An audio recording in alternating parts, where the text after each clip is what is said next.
Assalamu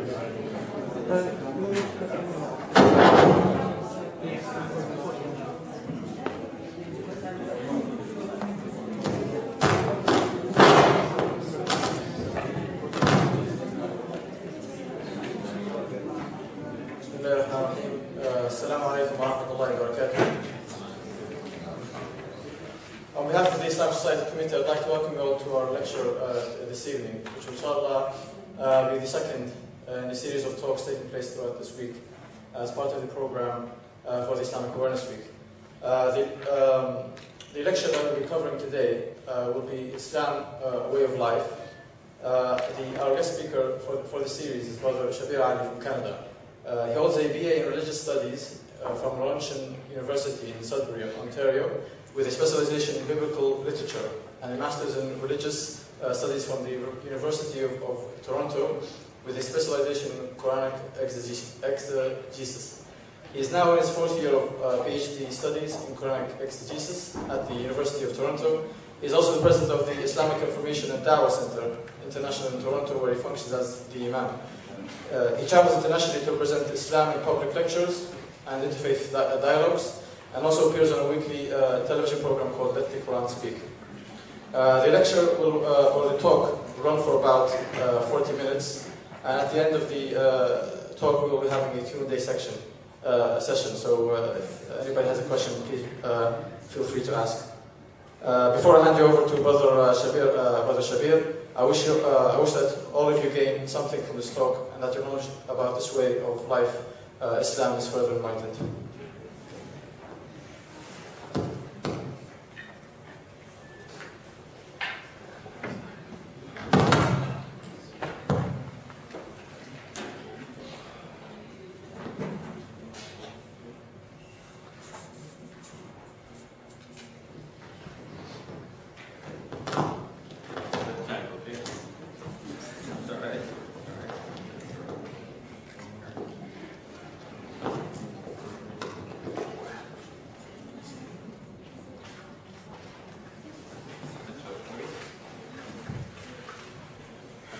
Hello everyone, thank you for coming back.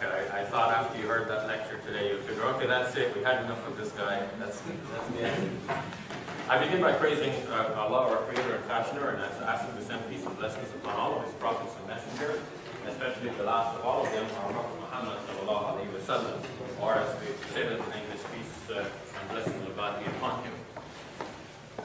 Islam, a complete way of life. You can see I don't have an elaborate presentation to work with as I did earlier today, but we'll try to improvise as we go.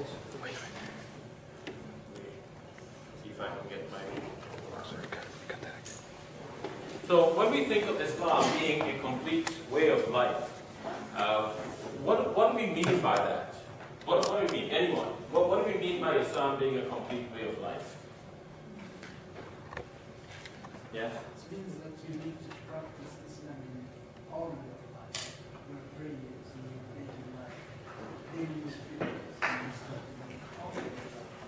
Okay, so in daily life, studies, dealing with people. So all of that, yes. You have something else to add here, brother?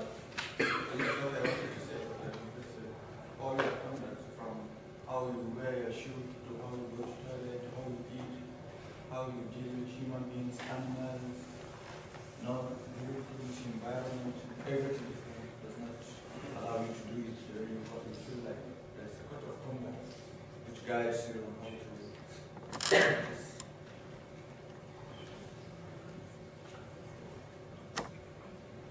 Okay, so I think we have enough here to go on, to go with. Islam really encompasses all of those things. And that's what's curious about Islam, because in the modern Western world, where Christianity has been dominant, we have come to think of religion as involving beliefs. People think of religion as being something personal, like that's in my heart, my mind. But Islam seems to encompass all of life. And where do we get this from, really, apart from beliefs that Islam is a complete way. In Surah 5, verse number 3, the Quran says, "This day, today, I have completed my favor upon you and completed your religion. اليوم أكملت لكم دينكم وأتممت عليكم نعمتي ورضيت لكم الإسلام دينا." Today I have completed your religion for you and completed my favors upon you and have chosen for you Islam as religion. And that's a verse in the Quran. So we have God here as a speaker, and God is saying that this is what I have done for you, given you this wonderful, complete Deen. The term there is this Arabic word, which might be spelled like this, Deen, and that is what we might translate as religion. But Deen is something more than just simply religion. It is really one's way of life, or conduct, or set of laws by which one regulates one's affairs. And if we were to just browse through quickly the kinds of things that I intend to cover here, it's really what some of the brothers have already mentioned. We're going to talk about the 5 pillars of Islam, which are the most important practices. We'll talk also about one's personal conduct. Somebody mentioned how one wears one's shoes or even goes to the toilet. Family life, how does that fit in with one's religion? One might have thought that that has nothing to do with religion, but it does with Islam. Social life, community affairs, how does one deal with other human beings? Economic situations, and how one governs one's financial affairs. All of that is covered in the Islamic paradigm. And finally, political systems. We think of formulating a state, whether Islamic or non-Islamic. There has to be laws, and there have to be principles by which states interact with each other. And all states are subject to this. We have modern conventions like the Geneva Convention that is entered into, agreed upon by the nation states. A certain code of conduct that should be followed between states. So it is interesting that the religion of Islam actually rules in all of these subjects. Now one might wonder, doesn't that make religion too far-reaching? It would not have been better to separate the rest of life from the belief system. But the fact is that the beliefs one has actually permeates all of life. And what has happened to a large extent in the modern world is that the traditional religions have lost their hold on the thinking of people. So people no longer think of governing their affairs according to religious principles. So religious principles have receded, have been separated from the rest of public life. So you can keep your religious beliefs in private, but it should not inform anything you do in public. Obviously, you cannot really have such a dichotomy. What it really amounts to is that religion is, on the whole, becoming relegated to the back burner. And people may still be somewhat religious, but apparently not so fully convinced. Because what you believe really should translate into your action. And that should go with you wherever you are, and in whatever sphere of life.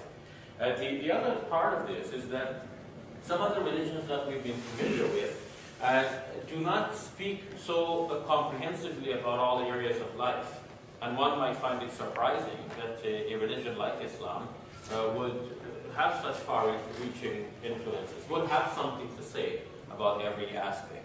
Now, Muslims believe that the Quran is the revealed word of God. It is a revelation given to the Prophet Muhammad, peace be upon him. He didn't write this book, but it was given to him as a revelation, inspired into his mind by the agency of the angel Gabriel.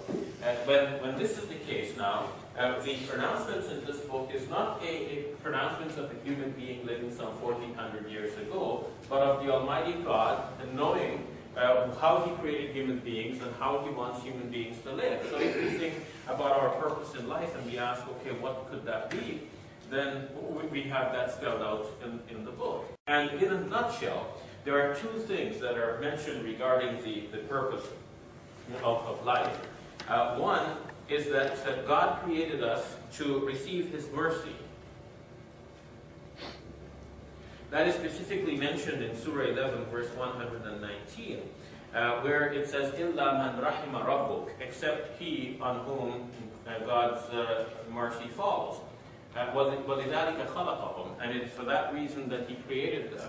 So God created people for His mercy. That's one purpose mentioned there.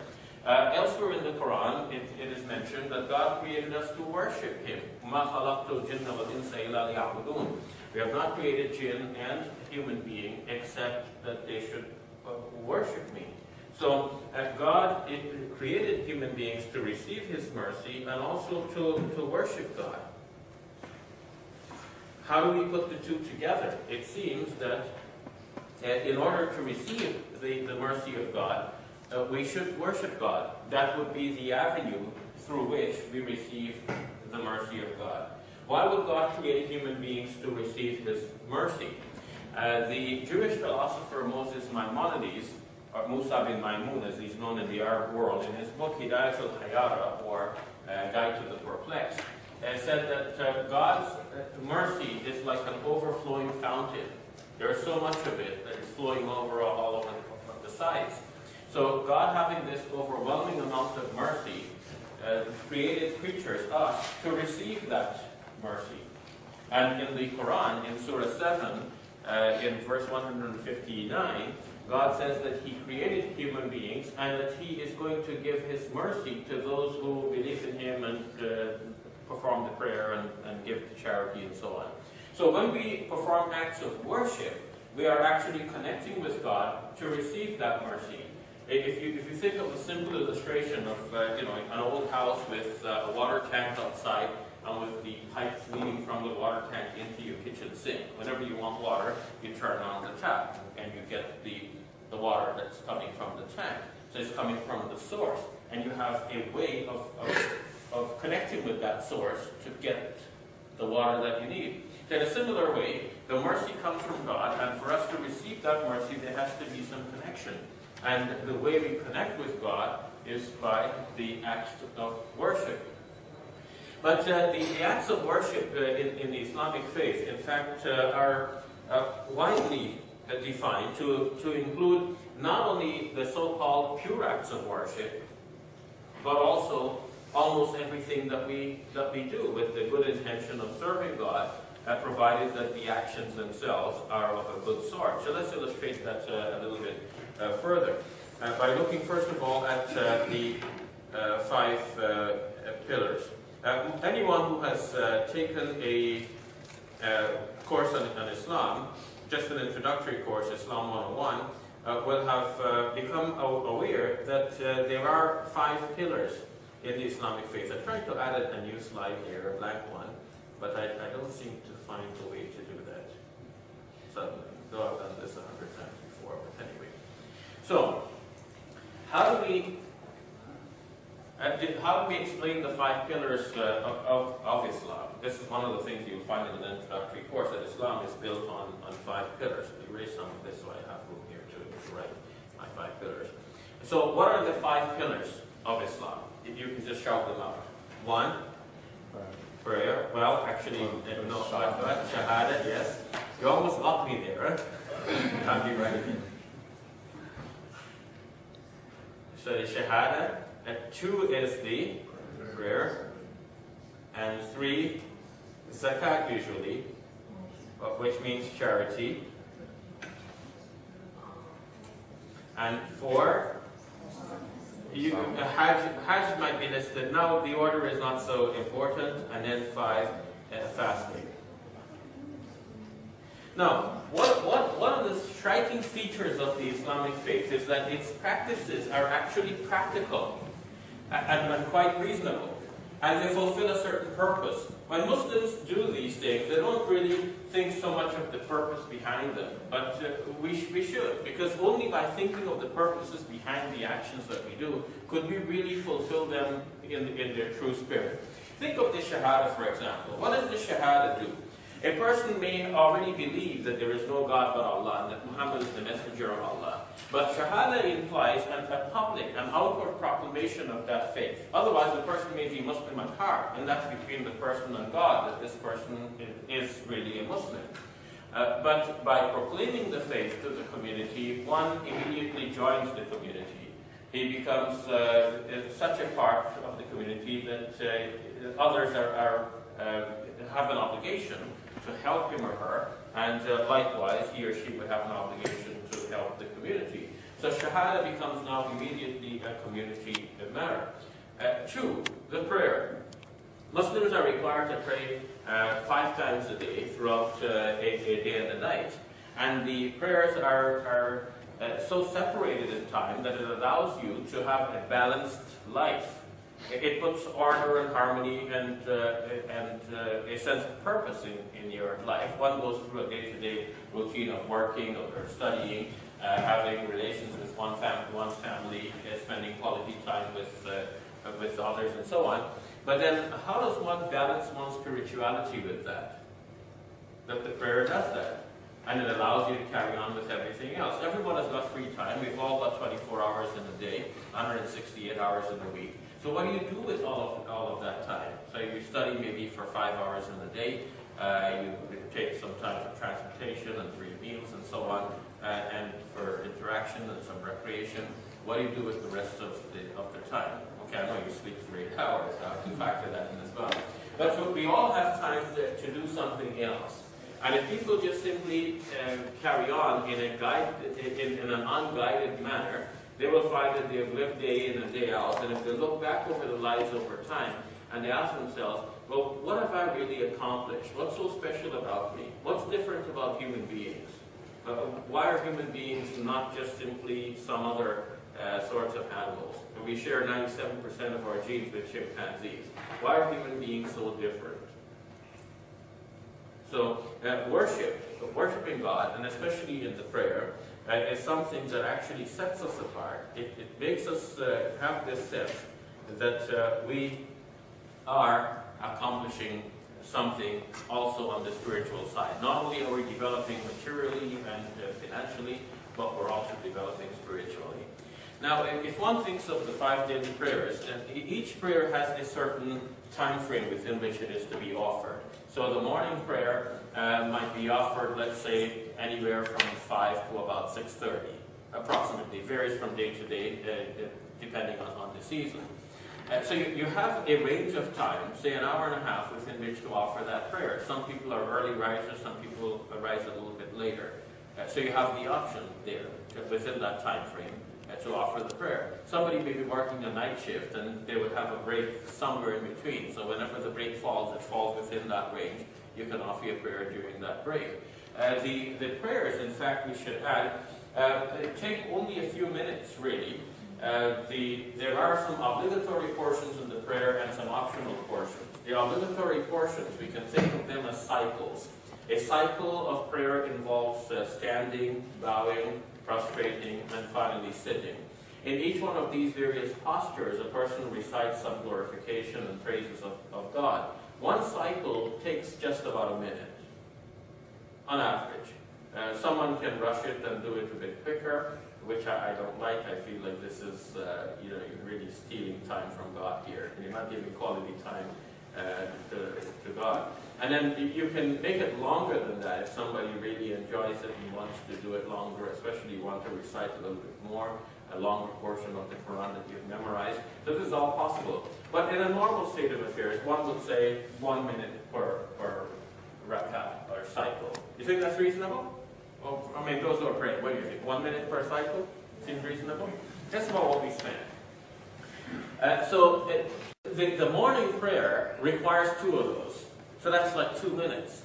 The midday prayer requires 4 of those. So that's 4 minutes. And then the late afternoon prayer, another 4. So that's another 4 minutes.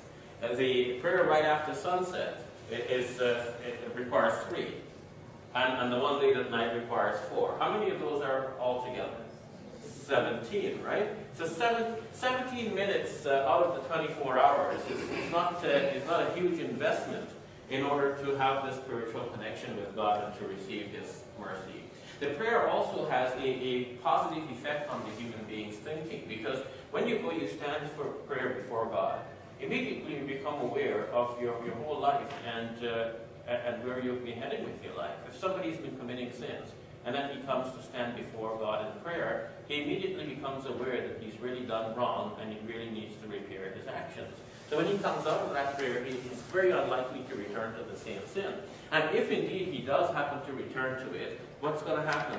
Eventually he has to come back to the prayer, and there he is again, making another resolution. He doesn't wait for the new year to now make up his mind about what he's going to change. He's making another resolution right here. I'm not going to return to that sin. God, please forgive me. And give me the strength to stand up for what is right. And so the prayer serves in a similar way as if a security person had to go sign, check in at certain intervals. He's not going to fall asleep because he has to be awake to check in. So this keeps us spiritually awake. Zakat, or charity, has a great significance, in fact, in that the title zakat, the name of it, actually, is it implies its objective, zakat, which means purification. Purification.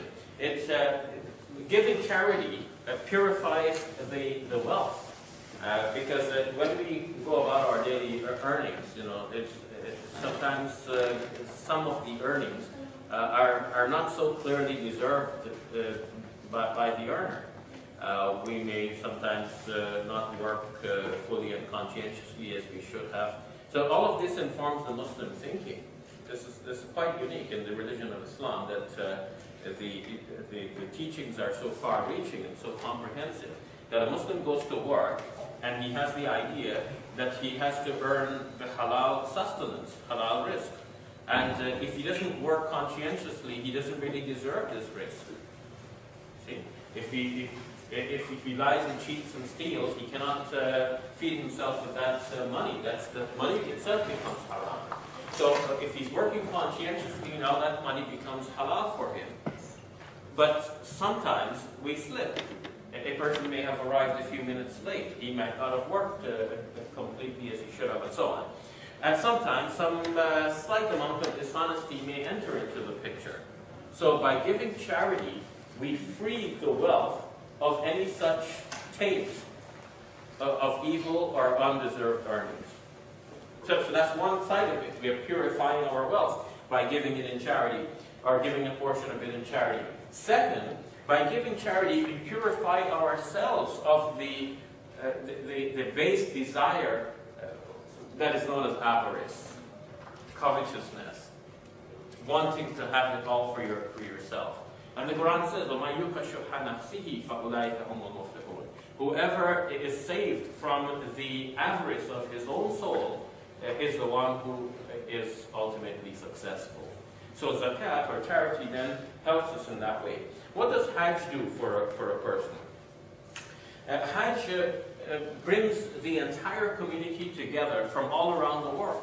People attending the Hajj see for the first time Muslims coming from China, from Indonesia, from Malaysia, from so many other different parts of the world where we might not have imagined that Muslims could come from.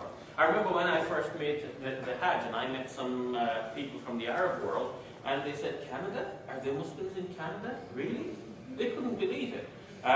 So you come to be aware that you are part of a large community that is quite global, involves so many languages, so many races. That really gives you a sense of strength. And is especially important for Muslims living as minorities in many parts of the world, because sometimes, especially in our present climate, we may feel that we are really alone.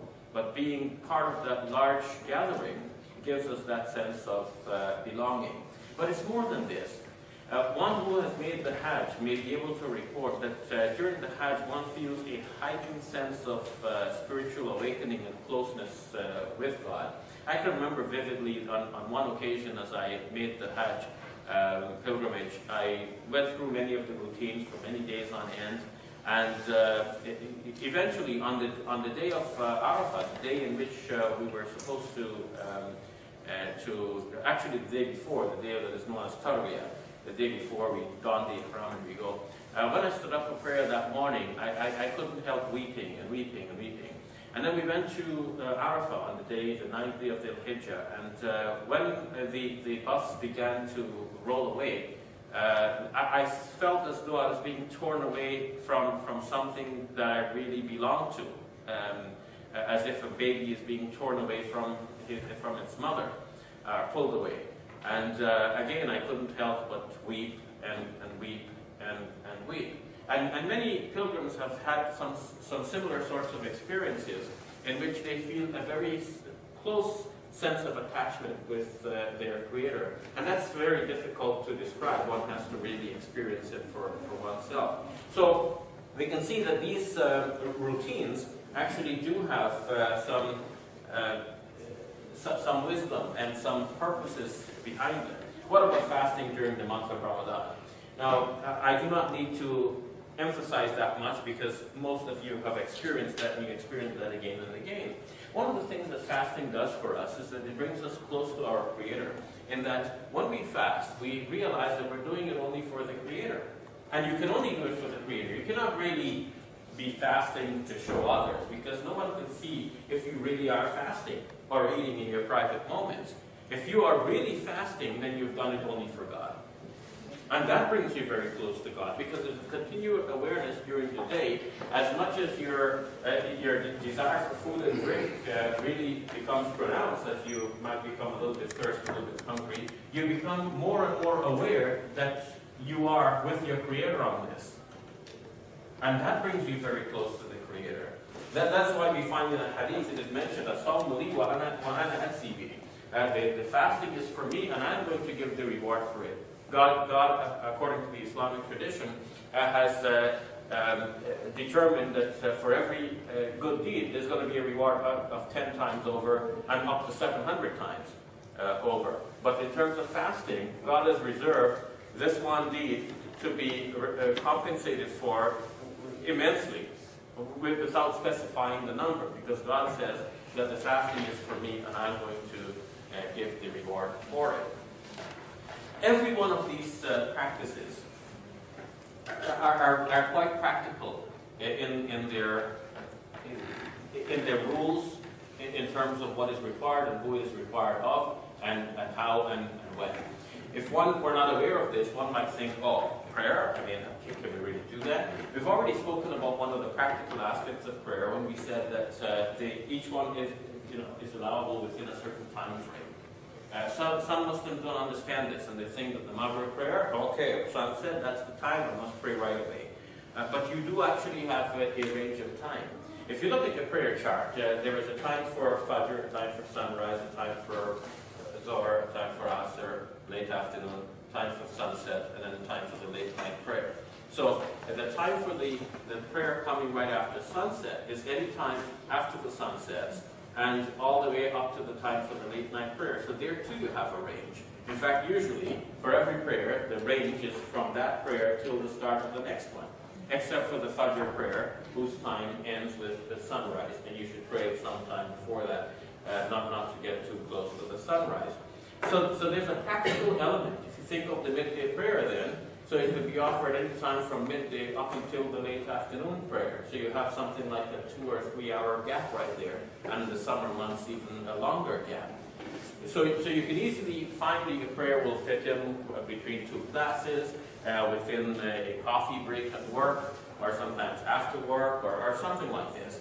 Now, if you think of the 5 times daily prayer then you pray one in the morning, one at midday when people might normally break for lunch, one in the afternoon when people might break for tea, one in the late afternoon, one after sunset, because that would be the late afternoon when people break for tea, one after sunset, that would be the start of the next one.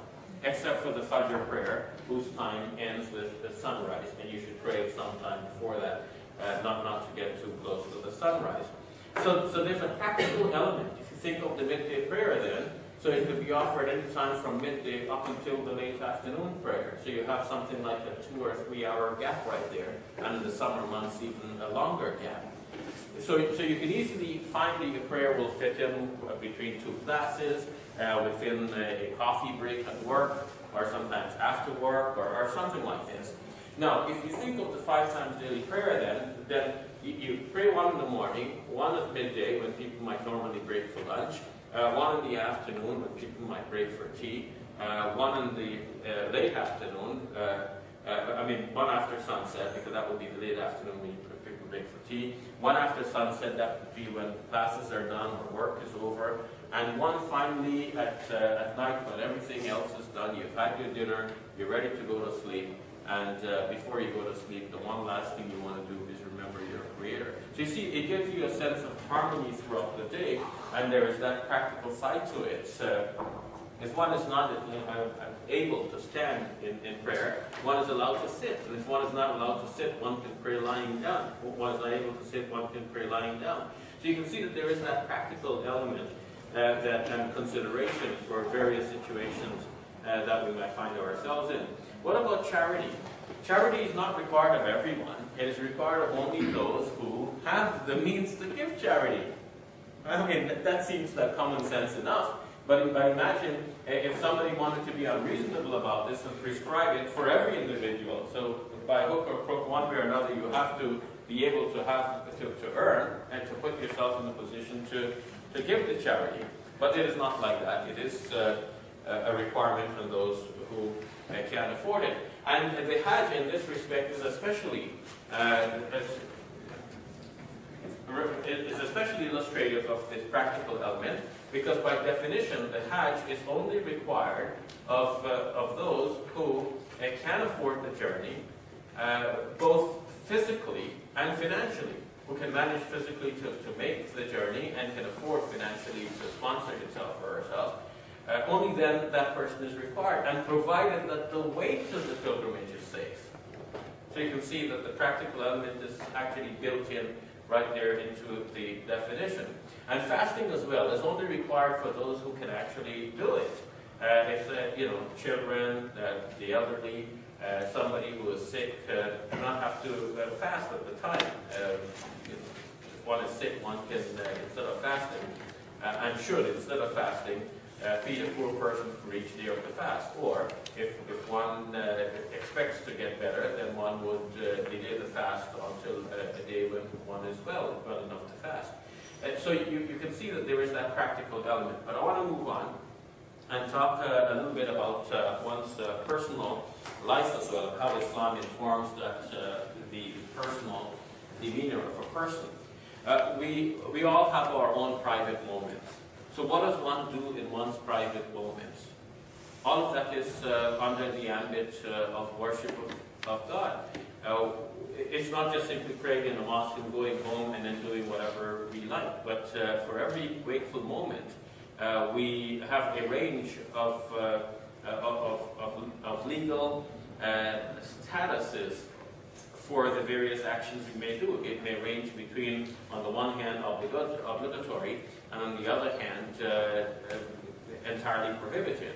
And somewhere in between, we might have things which are indifferent in terms of the Islamic law. And in fact, many things fall in that indifferent sort of range. But there are obligations, things that we must do. And then there are prohibitions, things that we cannot do. Now, if we think of personal hygiene comes under the obligatory legal status. And there are specific regulations to ensure that a Muslim cannot continue to be fully Muslim if he's not practicing personal hygiene. Think about the fact that the Islamic law actually prescribes that a person must have a bath under certain circumstances. For example, after sexual activity, or on a Friday, in preparation for the Friday prayers. That means that we have the abundance of water and so on, and taking a bath seems commonplace. Hardly do we need anyone to tell us that we need to take a bath. But some people may not, despite the availability of such facilities. And what about where such facilities are not so readily available, and people may become more relaxed in terms of personal hygiene because they're not so accustomed to the availability of water, for example. But even then, the Islamic faith instills in them that sense of personal hygiene, so they must practice personal hygiene. some of the items of personal hygiene may not be necessarily fard, but they might be highly recommended. It might be sunnah. Think of brushing one's teeth, for example. So one might think, okay, if I have time, I brush my teeth in the morning. If I don't have time, I brush out to classes. But if a Muslim takes the time to brush his or her teeth, that is considered an act of sunnah, a highly rewardable act, an act that falls within the scope of religion. A Muslim is being religious by brushing one's teeth in the morning. See? And of course, on the other side, we have the prohibited acts. If you think of something like smoking, somebody may say, okay, smoking, that's my personal matter. So long as I don't pass on secondhand smoke to others, I'm not harming anyone else, I'm just smoking on my own. But one cannot harm one's own body. That too falls under the religious teachings. La darra wa la dirar. There should be no harming of others or harming oneself. So if something like this is causing harm to oneself, one cannot have it. Then if you think about the foods that we eat, there are good foods and bad foods. There are healthy foods and fatty foods. So when a Muslim actually eats what is good, he's following the Quranic dictate that he should eat that which is halal and tayyibah, that which is permissible and good. So Muslims will get accustomed to reading the labels to finding out, find out if this got animal ingredients or pork or something like this to avoid those. But we should also avoid the unhealthy foods, because by doing so, we're also fulfilling the Quranic regulation to eat that which is good for us. So you see how even in one's personal life, there are regulations that govern our affairs. In family life, one also is following religious dictates. It's not just simply in a broad way one thinks, okay, I'm going to have a family, I'm going to be fruitful, and I'll multiply for the sake of the Lord. But in terms of choosing one's spouse, one also has to bring into mind the religious principles. I want to find a spouse that will be suitable for me and that will be helping me to have a greater sense of religious connection with my Lord and with the things of the afterlife. Someone who will help me to bring up my children in a way that is pleasing to God. So one already starts doing that. The marriage will be conducted in a way that reflects this, the fact of our belief, that we believe that God is the sole authority over all of our affairs. The way in which one would approach one's spouse is also governed in the Islamic teachings. There are good ways and there are bad ways. There are good actions and there are bad actions. There are permissible actions and impermissible. And if one did not have this kind of regulations, one doesn't know where to stop in one's private activities. But there are regulations that are spelled out. Much more is left to the human conscience. But some of the regulations already give you a sense of where this is going. There is a sense that that propels you towards that which is good and keep you away from that which is foul and evil and smelly and bad and bad for health and so on. So you find that even there, the Islamic regulations are far-reaching. And if we continue then to look at some of the social aspects, one of the things that Islam stresses and does it better, I believe, than any other of the world religions that I've had a chance to study, is the way in which it delineates the two areas of Muslim interaction. It speaks about the rights of God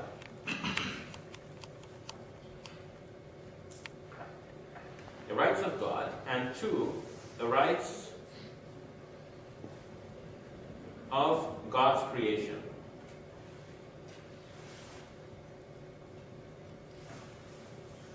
The rights of God and the rights of God's creation. If we say that in Arabic, Haqq Allah and Haqq al-Ibad. The rights of God and the rights of God's servants, which include everything that God created. Because even the sun and the moon and the trees and everything like that prostrate before God. They worship God, but in their own way, in ways that we cannot discern. So, rights of God, rights of God's creation. In the Muslim perspective on things, we cannot really be good religious people if we just simply fulfill the rights of God. Somebody says, I'm praying, I'm fasting, and I'm doing what God commands me to do, I'm serving God, I'm worshiping God. Okay, that's only one half of Islam. It's only one side of it.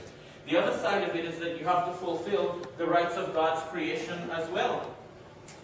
God's creation also owes something to us. By divine command, we are supposed to serve the creation. So when people talk in modern times about environmentalism, can Muslims be good Muslims without being good environmentalists? No, because we should actually protect and preserve God's creation. They have a right on us.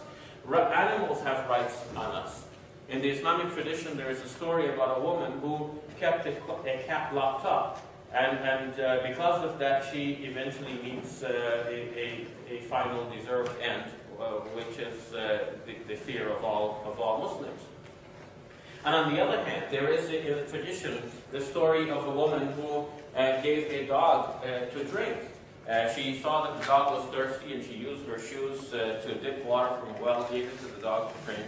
And because of that singular good action of hers, she became deserving of entering paradise, where she will dwell forever in felicity. So even the animals do have rights over us. So should Muslims be animal rights activists? Yes. Of course, we can't all do all the things all at the same time, but there should be some Muslims who are working for a greener world. There are some Muslims who are working for the defense of animal rights and so on, so that as a community there can be some actions which are obligatory in every individual and some actions whose obligation are fulfilled by some individuals within the community. Those actions would be referred to as kifaya duties, so that if some members of the community were to fulfill those, it will serve for the community as a whole. And it is to our chagrin that sometimes we are not busy looking after the rights of God's creation.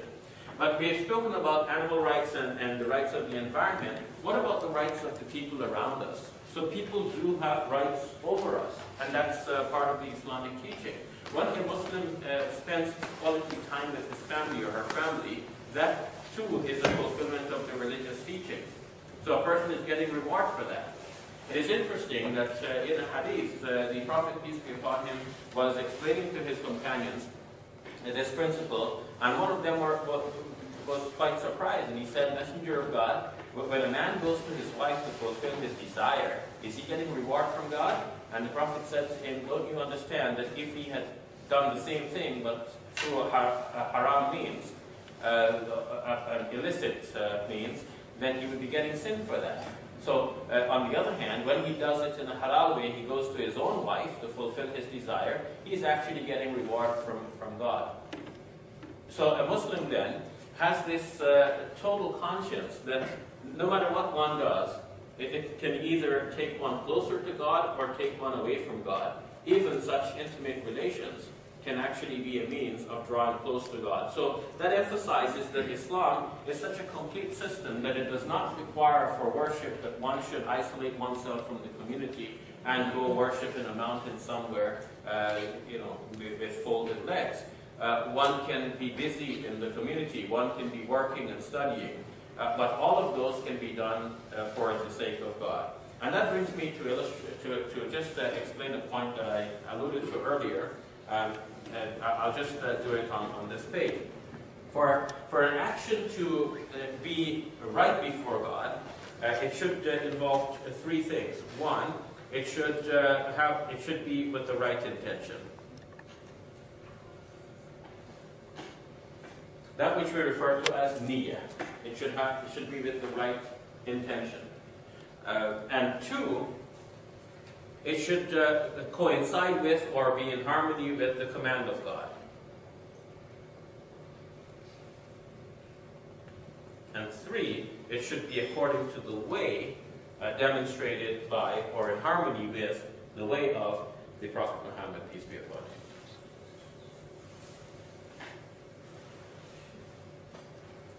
So now, if something is not contrary to the command of God, and it is not contrary to the way of the Prophet Muhammad, peace be upon him, and it is done with the right intention, that too is an act rewardable by God. To the extent that the hadith says that when a man puts a morsel of food into the mouth of his wife, he gets a reward for that. Right? It might be an act of love and of caring and of mercy to his family that he does this, he gets a reward for that. A person puts his hand on the head of an orphan, and he gets the reward for that, because that's an act of kindness, showing affinity with and care for the orphan.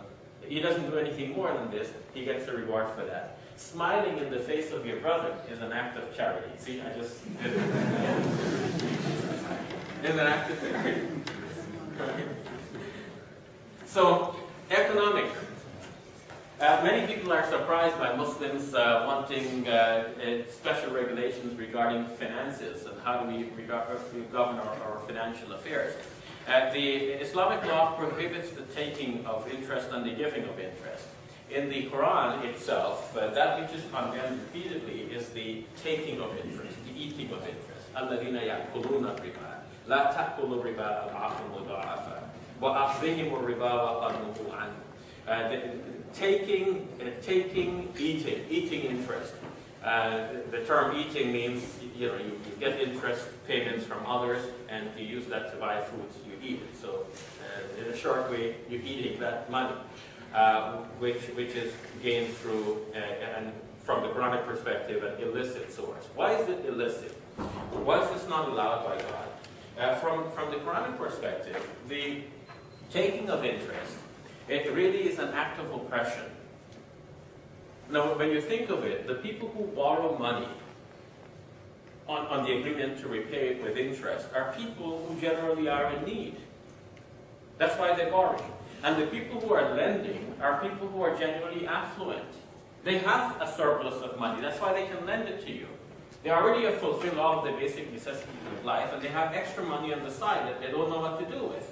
And you come to them and you say, okay, my good brother, I just need a car. I don't need a fancy car. Any beat-up jalopy will do for me.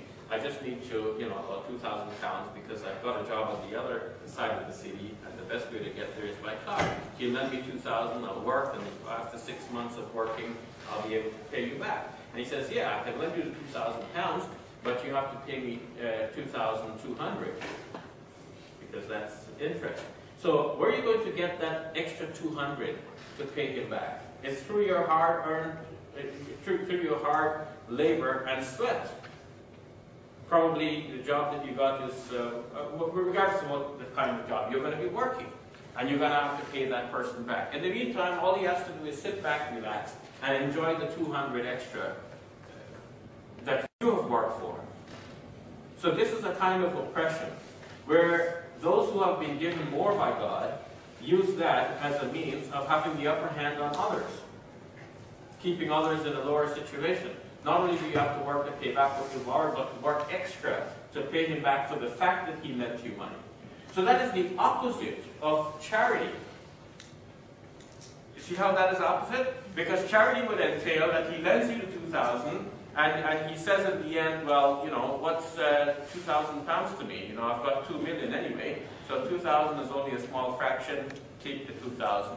You need a car, I'll buy you the car. Or if he doesn't buy you the car, he doesn't give you the entire 2,000, but he takes less than the 2,000 back. He says, okay, I lent you 2,000, but if you pay me 1,800 back, that will be fine. Because 200, is peanuts to me. All right? Or if he at least takes what he has loaned, isn't that enough? That will be an act of charity. He loaned it to you, he had it, it was his possession, and he loaned it to you because you were in difficulty, and he just took back what he loaned you. So that's enough. So for him to take extra, that is the opposite of charity. Charity in the Islamic faith requires, as we've already spoken about, that the well-to-do should give out of the surplus of their wealth to those who do not have sufficient. That's charity. And interest is taking from those who don't have sufficient and putting that into the coffers of those who have an overabundance. That's the opposite. So that's why we can see that the interest has been prohibited. And because it is prohibited for one to receive it or to take it and to eat it, the Islamic law also prohibits the Muslims from giving it, so that the whole system can be brought to nothing. If there's no one to give it, then obviously no one can take it. But some leniency can be envisioned in the case where one is forced to give, because it's not originally, that which is forbidden is not the giving, it is the taking. And giving becomes forbidden because it's an accessory to the fact. But one might be forced to give in the case where one cannot help it and one does not have a better outcome, but to take a loan on interest. So the economic situation is also governed by the Islamic faith. And one, I think finally I should mention before I take your questions, is the political aspect. Islam also regulates the politics of the state. And again, this is where Islam might seem to be so different and odd, because modern nation states that are post-Christian have come a long way now to be freed from the shackles of the church. And now they're wondering, can we go back to thinking about the possibility of a nation state being governed by religious principles? Well, we mentioned previously the reason why people have gone away from letting religion regulate their lives in such a comprehensive fashion. But we might elaborate on it some more, especially with reference to the fact that some religions do not have much to say about these aspects of life. For example, the political aspect of our existence. Some other religions hardly have anything to say about this. But the Islamic faith does have something to say. Both the Quran and the life example of the Prophet Muhammad, peace be upon him, demonstrate that the way in which communities organize themselves and the way they're going to deal with each other, with other such communities, involve codes of conduct. And the code for Muslim conduct is already being spelled out in terms of the Islamic faith. One of the misunderstood aspects of Islam, and we'll have a chance to talk more about some of the misunderstood features of the Islamic faith, is this term jihad, which means to struggle.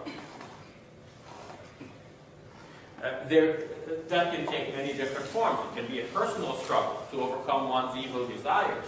It can take the form of community effort to resist evil and to work for a betterment in community. It could be the kind of work that we talked about for environmentalism and for animal rights. That too is a jihad, a struggle to bring about betterment. But it could also take a military form.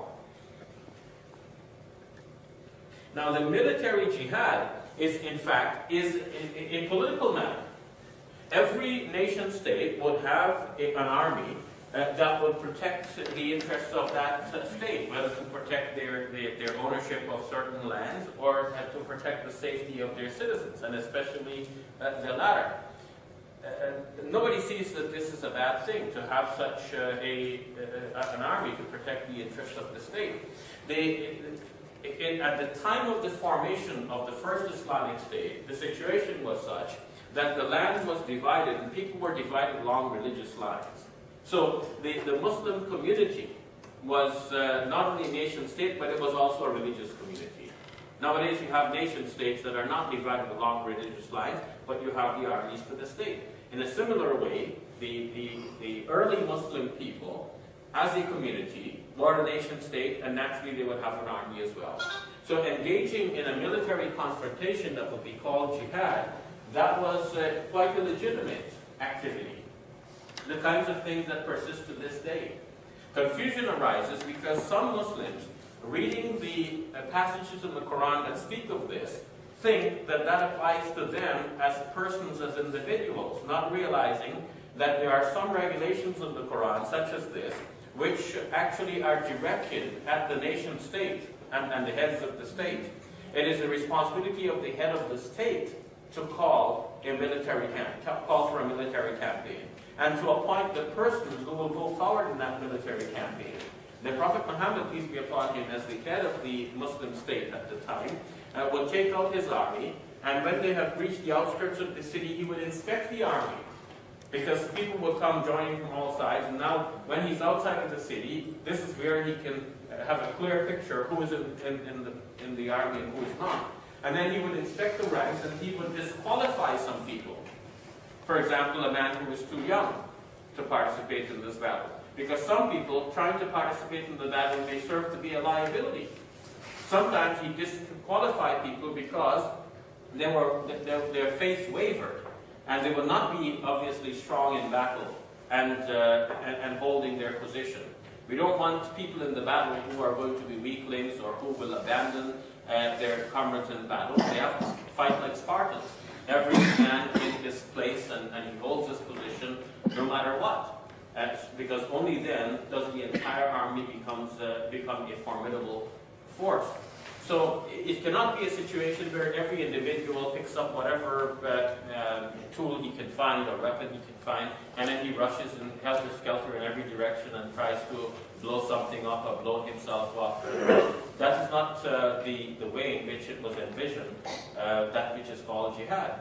Now someone might say, but isn't the Quran speaking to me? Yes, but the Quran gives certain rules which are to be implemented by the state authorities. And if individuals were to take that into their own hands, they would create chaos. Think about, for example, the laws against criminal activity in the Quran, the hudud laws. Those cannot be implemented by individuals. You cannot go say, okay, I found an adulterer, okay, I'm going to give him the Islamic penalty. Or I found a thief, I'm going to cut off his hand. Or whatever. That's for the state to govern. That person has to be charged with a crime. He has to be brought in front of the Islamic judge. And then the judge has to decide whether the amount that was stolen, for example, is an amount for which the Islamic penalty would be justifiable. It might be something minor, and you do not give the Islamic penalty for that. So one who's reading the Quran would read, "As-sariqu was-sariqatu faqtaw aydiyahuma." The thief, male or female, cut their hands. Taken literally, it's like every thief, male or female, for everything called stealing. But the Islamic law is more detailed than this. The Quran is put in a simple way, but there is more detail that comes from the life example of the Prophet Muhammad, peace be upon him, from elsewhere in the Quran itself, from the general principles of Islam that can be deemed from studying the Quran as a whole and studying the life example of the Prophet Muhammad.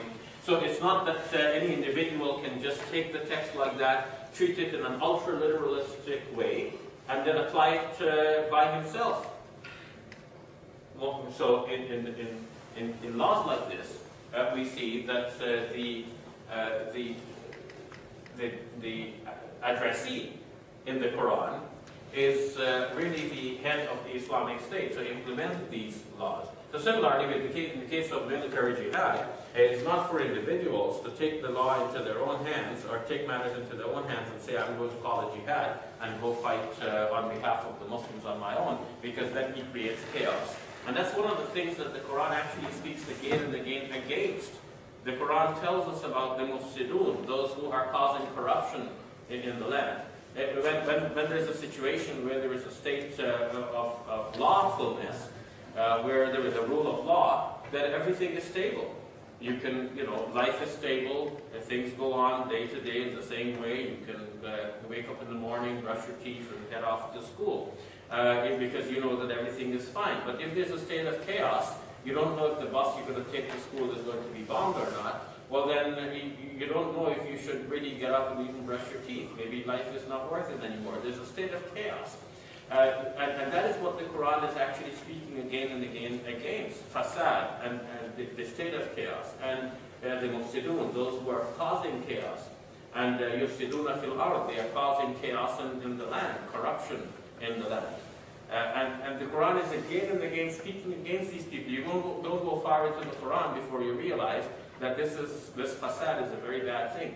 And yet, this is what is the kind of havoc that is caused by people who think that they may be serving Islam by doing this, which they call a jihad. And it's not really a jihad, it's jihad gone bad.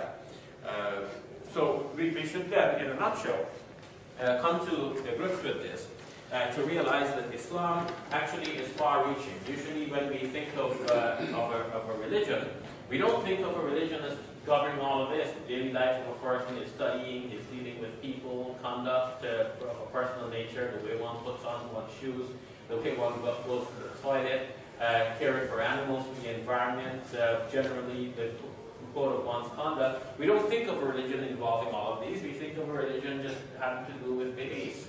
But we have seen that in the Quran, we are told that God has given us a complete way of life, encompassed by the word Deen in the Quran that is found in this verse, chapter 5, verse number 3. Al-yawma akmaltu lakum deenakum. I have chosen today, completed your religion for you, your way of life for you. Now, at the core of this way of life are the 5 basic practices of Islam, the 5 pillars. We've seen how practical they are, the wisdom behind them, and that gives us a sense that this is what Islam is about. They're not just simply empty practices. You just do this methodically, ritualistically, day in, day out, and then you don't think about what you're doing. But there are reasons, there are wisdoms, there are objectives and purposes behind these practices, and we should know what those purposes are so that we do not just simply fulfill the letter and miss the spirit of what we're trying to do. And we've seen that even in our personal actions, when we are privately by ourselves, actions that just simply have to do with ourselves, these too are governed by the Islamic system. So one cannot say this myself, I do with it whatever I like, but we owe to God some obligation regarding how we even deal with ourselves. Our own bodies are given by God, and we have to care for it. We have to practice good hygiene, for example, and stay away from harming oneself. We've seen even in family life, in intimate relations, there are regulations that deal with that, though I haven't gone into great detail about that, but in response to your questions, I'm sure we can elaborate on that some more. And I had a moment to just touch upon the fact that the broad distinction between the rights of God and the rights of God's creation. And we have said that God's creation have some rights on us as well. Under that broad rubric, we'll find environmentalism and working for animal rights. And finally, I've talked about the economic rules, and more specifically the rule against the charging of interest. And I've shown that almost any action would bring the reward of God if it's done with the right intention, provided it does not contravene a command of God or go against the way of the Prophet Muhammad, peace be upon him. And finally, we saw that even politics are governed by the religious teachings of Islam. So I leave you with those thoughts, and in the meantime, I invite your questions.